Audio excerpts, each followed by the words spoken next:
Hello everyone, कैसे हैं आप सभी का एक बार फिर से मेरे YouTube channel commerce knowledge anti net में स्वागत है। जैसे कि आपने थंबनेल में देख लिया हो कि आज का जो आपका टॉपिक होने वाला है वो आपका लर्नर्स कैरेक्टरिस्टिक्स में टाइप्स ऑफ लर्नर्स के ऊपर बेस्ड है, जो कि टीचिंग एप्टीट्यूड का एक बहुत इंपॉर्टेंट टॉपिक है। इस टॉपिक को डिस्कस करने से पहले आपको बता दूं कि अगर आप मेरे चैनल पर बिल्कुल नए हैं तो प्लीज़ चैनल को सब्सक्राइब कर दीजिए। साथ ही साथ जो है वो आप मुझे टेलीग्राम ग्रुप में भी ज्वाइन कर सकते हैं, जहाँ पे मैं आपको जो है PDF नोट्स प्रोवाइड करवाती रहती हूँ अपनी हर वीडियो से रिलेटेड। तो चलिए जल्दी से आज का लेसन जो है वो शुरू करते हैं। सबसे पहले बात करते हैं टाइप्स ऑफ लर्नर्स की। Types of learners according to classroom learning style. Classroom learning styles के अकॉर्डिंग कितने तरह के लर्नर्स होते हैं। पहला होता है आपका विजुअल लर्नर्स। विजुअल का मतलब क्या होता है? विजुअल का मतलब होता है देखना, ठीक है, जिसे हम देख कर पढ़ते हैं, जिसे हम चार्ट्स के थ्रू पढ़ते हैं या हम डायग्राम के थ्रू पढ़ने की कोशिश करते हैं, that is a visual learner. Learner वे होता है जो कि सीख रहा है। इस टाइम अगर आप वीडियोस देख रहे हो, आप कुछ सीखना चाहते हो, आप कुछ नॉलेज गेन करना चाहते हो, तो at that time you are a learner. Learner easily and better through insight, brightness, size, colour, distance, clarity, frame and symmetry are the important for visual learners. Visual learners के लिए ये सब बहुत ज़्यादा इंपॉर्टेंट करता है कि इमेज की इंसाइट कैसी है, उसकी ब्राइटनेस कैसा है, उसका साइज़ अच्छा है या नहीं, कलर अच्छा है या नहीं, डिस्टेंस वो कितनी दूरी पर आपके कितनी दूरी पर वो चार्ट है, क्लियर है या नहीं, सिमेट्री है उसमें या नहीं। ये सारा का सारा बहुत ज़्यादा इंपॉर्टेंट होता है विजुअल लर्नर्स के लिए। क्यों इंपॉर्टेंट होता है? क्योंकि लर्नर्स को किसके थ्रू सीखना है? देख कर सीखना है। Visual learners must see so that they में लर्न ईजिली, ठीक है। जो विजुअल लर्नर्स देखते हैं उससे वो बहुत ही ईजी तरीके से लर्न कर लेते हैं। Visual learners are categorised as.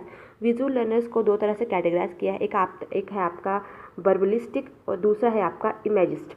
वर्बलिस्ट्स क्या होते हैं? वर्बलिस्ट लर्नर्स वे होते हैं जो किससे सीखते हैं? वर्ड्स और लेटर से सीखते हैं। अगर उनके सामने कुछ वर्ड्स या लेटर हम लगा दें, ठीक है, तो वो उससे सीखेंगे। फॉर एग्जांपल, जैसे आप बहुत ही छोटी छोटी क्लासेस में होते थे तो आपको ABC या 1 2 3 कैसे सिखाया जाता है? एक चार्ट में वो लेटर होते थे या वो वर्ड्स होते थे जिन्हें देखकर आप सीखते थे। तो at that time you are which type of learner? You are a verbalist type of learner. Next है आपका इमेजिस्ट लर्नर्स। कौन होते हैं? इमेजिस्ट लर्नर्स वे होते थे जो कि पिक्चर्स के थ्रू सीखते थे, इमेजेस के थ्रू सीखते थे, नहीं सीखते हैं। जो इमेजेस और पिक्चर्स के थ्रू जो हैं वो सीखते हैं, वो होते हैं आपके इमेजिस्ट लर्नर्स। फॉर एग्जांपल, जैसे अगर आप जो है साइंस के स्टूडेंट्स हैं तो साइंस के स्टूडेंट्स को बहुत से ऐसे पिक्चर्स के थ्रू जो है वो डायग्रामेटिकली बहुत ज़्यादा समझाया जाता है। किसी भी कंटेंट को समझाने के लिए पिक्चर्स का जो है वो ज़्यादा जो है वो यूज़ किया जाता है, ठीक है। तो उस टाइम जो लर्नर्स होते हैं वो होते हैं इमेजिस्ट लर्नर्स, बिकॉज वो इमेज और पिक्चर से सीखते हैं। और इन सभी को सीखने के लिए बहुत ज़्यादा इंपॉर्टेंट हो जाता है उसका size, colour, distance, clarity, symmetry, ये सारे के सारे जो फैक्ट्स हैं बहुत ज़्यादा इंपॉर्टेंट हो जाते हैं एक विजुअल लर्नर्स के लिए। नेक्स्ट हम बात करते हैं, नेक्स्ट लर्नर कौन है according to classroom learning style. Second है आपका ऑडिटरी लर्नर, ठीक है। ऑडिटरी लर्नर्स कौन होते हैं? वे लर्नर्स होते हैं जो कि साउंड्स के थ्रू सीखते हैं।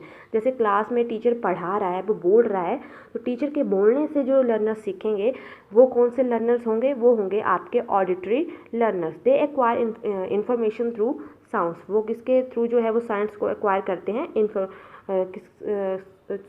वो किसके थ्रू जो है वो नॉलेज या इन्फॉर्मेशन को एक्वायर करते हैं? वो एक्वायर करते हैं किसके थ्रू? साउंड के through. Auditory learner may be aural मतलब they learn by listening to order, और oral they learn by talking and hearing themselves. वो किसी के साथ बात करके या खुद को सुनकर भी सीख सकते हैं। वो कौन से लर्नर होते हैं? Auditory learner. सिंपल से वर्ड्स में वे लर्नर जो कि साउंड्स के थ्रू सीख रहे हैं, that is a auditory learner, ठीक है। नेक्स्ट हम बात करते हैं नेक्स्ट लर्निंग स्टाइल्स को, लर्निंग स्टाइल कौन सा है? Learner characteristics on the basis of listening style, ठीक है। लर्नर्स को लिसनिंग स्टाइल्स के अकॉर्डिंग भी जो है वो डिवाइड किया गया है।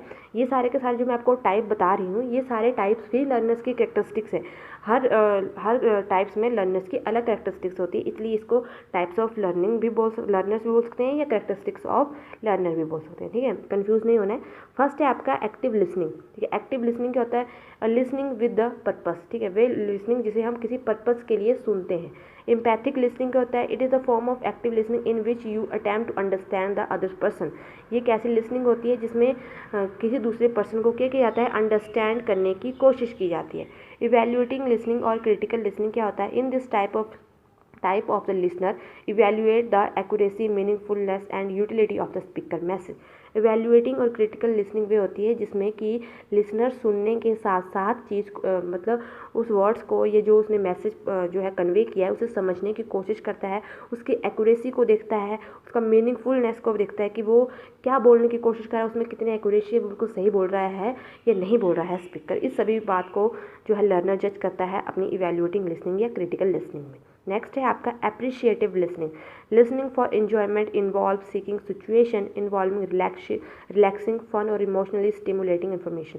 एप्रिशिएटिंग लिसनिंग वे होती है जो कि आप इंजॉयमेंट करने के लिए लेते हैं, अपने रिलैक्स के लिए या फन के लिए जो लिसनिंग होती है वो आती है आपकी एप्रिशिएटिव लिसनिंग। फॉर एग्जांपल आपका एंटरटेनमेंट के लिए आप सॉन्ग वगैरह सुनते हो, वो एप्रिशिएटिव लिसनिंग के अंडर आता है। आई होप आपको लिसनिंग स्टाइल के अकॉर्डिंग जो है वो लर्नर्स की कैरेक्टरिस्टिक्स का पता चल गया होगा।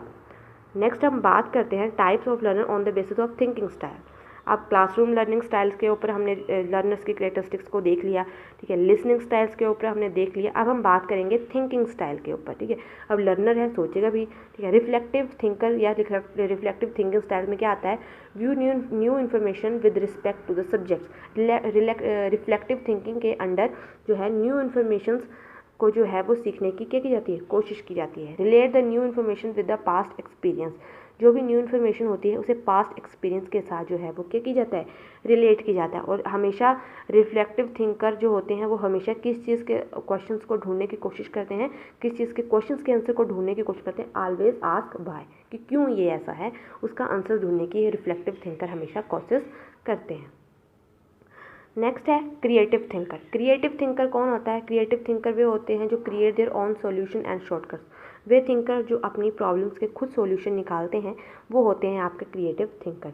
वो हमेशा किस क्वेश्चंस को ढूंढने की कोशिश करते हैं, हमेशा वाई क्वेश्चंस को। और like to play with new information, और हमेशा न्यू इन्फॉर्मेशन के साथ जो है वो खेलते हैं। खेलने का मतलब ये है कि न्यू इन्फॉर्मेशन को जल्दी से एक्वायर करते हैं और उस इन्फॉर्मेशन के बारे में जो है वो हमेशा कुछ ना कुछ सीखने की कोशिश करते हैं। वो होते हैं आपके क्रिएटिव थिंकर। नेक्स्ट कौन से हैं? आपके प्रैक्टिकल थिंकर। प्रैक्टिकल थिंकर वे होते हैं जो सुनने के साथ साथ उस चीज़ को जो है वो प्रैक्टिकली भी देखते हैं कि इज़ इट पॉसिबल और नॉट।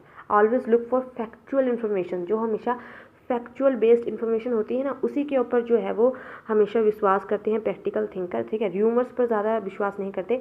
अगर कोई उनके पास इन्फॉर्मेशन है तो उसे प्रैक्टिकली प्रूव करने की कोशिश करते हैं कि ये ऐसा हो सकता है या नहीं। Seek the simplest and the most effective way to their work, ठीक है। ये हमेशा अपने वर्क को बहुत ही सिंपलेस्ट और इफेक्टिव वे से करते हैं। ये होते हैं आपके प्रैक्टिकल थिंकर। नेक्स्ट है आपका कॉन्सेप्चुअल थिंकर। कॉन्सेप्चुअल थिंकर क्या होते हैं? वे हमेशा जो है न्यू इन्फॉर्मेशन को एक्सेप्ट करते हैं only after seeing the big picture. किसी भी बिग पिक्चर को देखने से के बाद वो हमेशा क्या करते हैं, सिर्फ न्यू इन्फॉर्मेशंस को ही एक्सेप्ट करते हैं। Want to know how think work, not just the final outcome, ठीक है। वो हमेशा ये जानने की कोशिश करते हैं कि हाउ थिंक वर्क्स, कैसे जो है वो काम करती हैं चीज़ें, और not just the final outcome. Final outcome को पहले नहीं देखते, वो देखते हैं कि किस तरह से चीज़ें जो है वो काम करती हैं, ठीक है। उसे जानने की कोशिश करते हैं। वो होते हैं आपके कंसेप्चुअल थिंकर। तो आई होप लर्नर्स, अगर आपको आज का वीडियो जो है वो अच्छा लगा है तो प्लीज़ लाइक कीजिए, शेयर कीजिए, कमेंट कीजिए। और अगर आप मेरे चैनल पर बिल्कुल नए हैं तो प्लीज़ सब्सक्राइब करना तो बिल्कुल ना भूलिए, और बेल आइकन को भी प्रेस कर दीजिए, जिससे क्या होगा कि आपको जो भी मैं नया लेक्चर डालूंगी उसका नोटिफिकेशन आपको मिल जाएगा। साथ ही साथ अगर आपको PDF नोट्स चाहिए हो तो आप मुझे टेलीग्राम ग्रुप में भी ज्वाइन कर सकते हैं। लिंक जो है वो आपको डिस्क्रिप्शन में मिल जाएगा। और अगर आपको आज का वीडियो अच्छा लगा है तो प्लीज़ इसे लाइक कीजिए, और अगर किसी तरह का कोई क्वेरी है तो प्लीज़ कमेंट कीजिए। Thank you. Okay, bye bye.